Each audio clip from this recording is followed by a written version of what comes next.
Qual o principal indicador de uma operação de alimentação? Se você é dono de restaurante, delivery, bar, lanchonete, você precisa saber desse indicador.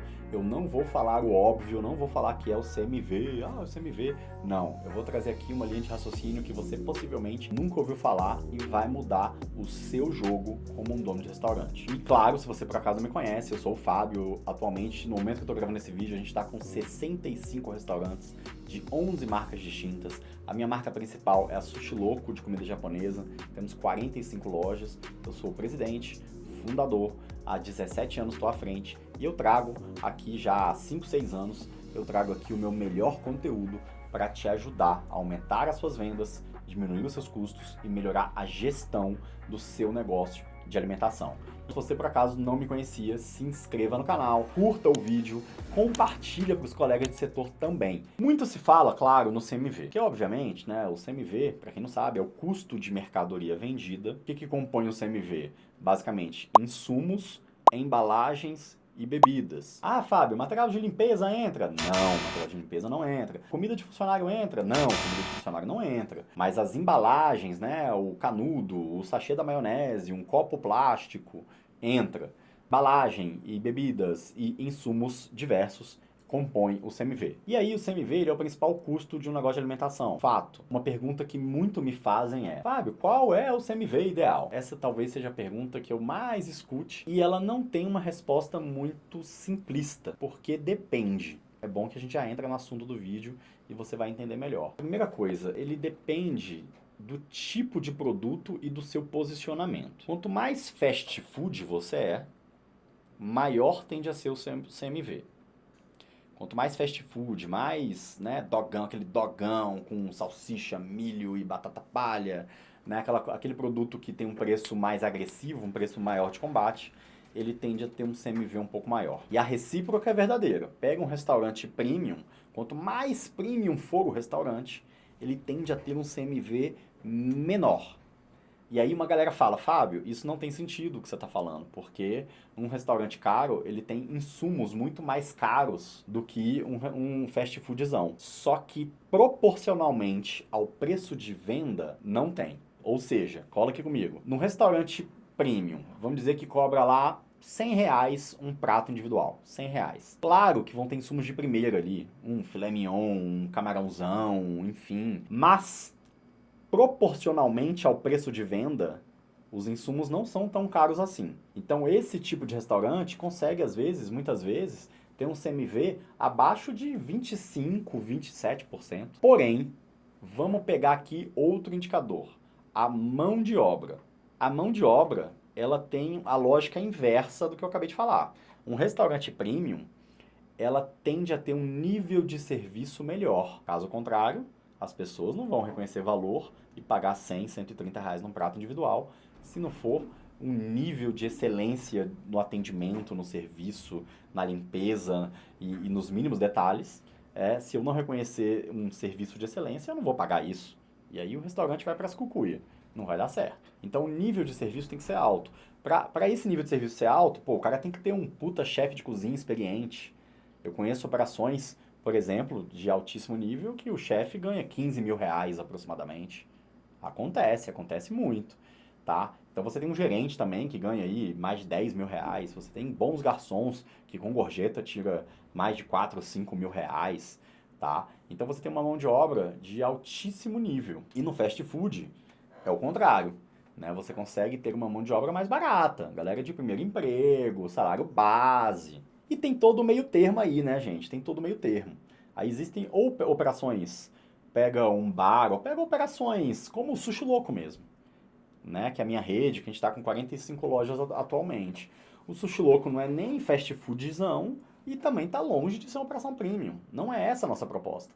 Mas a gente tem atendimento de mesa, a gente tem um salão, a gente tem, né, um ambiente bacana, a gente tem um nível de serviço bom, condizente com a nossa proposta. Portanto, o meu custo de mercadoria nem é tão ruim, né? Tão alto quanto o fast food, e a minha mão de obra também não é tão barata. Eu tenho que ter sushi man, embora sejam sushi mans de um nível mais inicial, menos experientes, não tão caros quanto um sushi man de uma casa tradicional, né?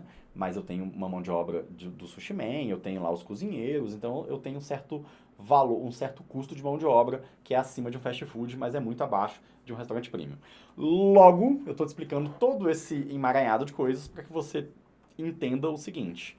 O grande indicador é quanto que você vai gastar com custo de mercadoria mais custo de mão de obra. A soma desses dois, que é o principal indicador de um negócio de alimentação.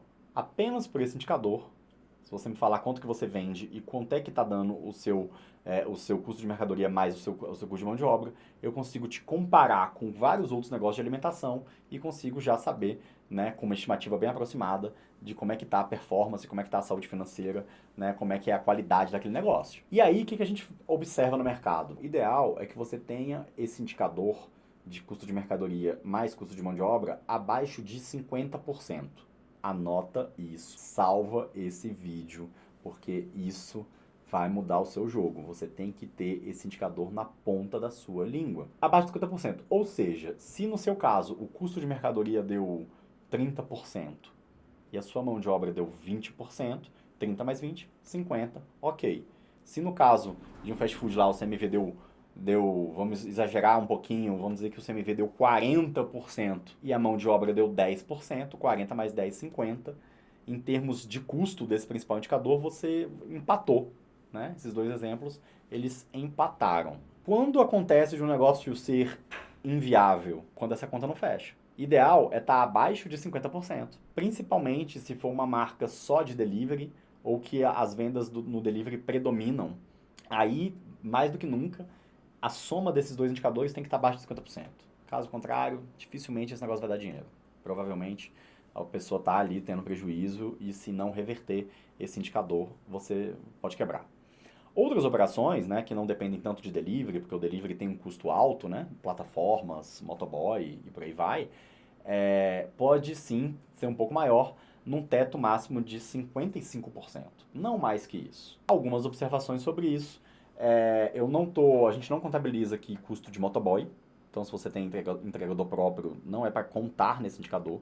Eu estou falando apenas do custo de mão de obra ali do restaurante para mantê-lo funcionando. Primeira observação.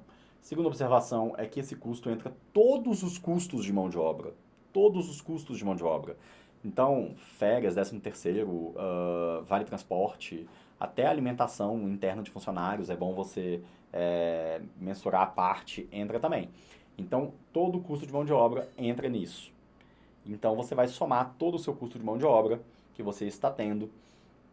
De preferência, é bacana você fazendo um trabalho um pouquinho mais bem feito, é bacana pegar custos como 13º salário e férias e fazer uma provisão ao longo do ano. Sabe, o que você quer dizer com isso? Cara, eu quero dizer com isso assim, se você vai gastar em dezembro, você já sabe que você aproximadamente vai gastar uns 10 mil reais de 13º, você vai diluir ao longo dos meses, né? Vai dividir por 12 esses 10 mil reais, né? Vai dar 700, 800 reais, enfim, né? Vai dar um valorzinho aí diluído ao longo dos meses. Então, isso que a gente chama de provisionar, porque dessa forma fica mais razoável, você consegue diluir todas as suas despesas ao longo dos meses, para você ter uma noção melhor desse indicador. Então, calcula e eu quero que você comente aqui embaixo como é que está o seu indicador, como é que está dando aí o seu CMV mais a sua mão de obra, se você ficou feliz em saber desse indicador, se o seu indicador está dando positivo ou se você está preocupado, né, se você está com medo de ir para as cucuias, se esse indicador estiver muito elevado, beleza? Até o próximo vídeo.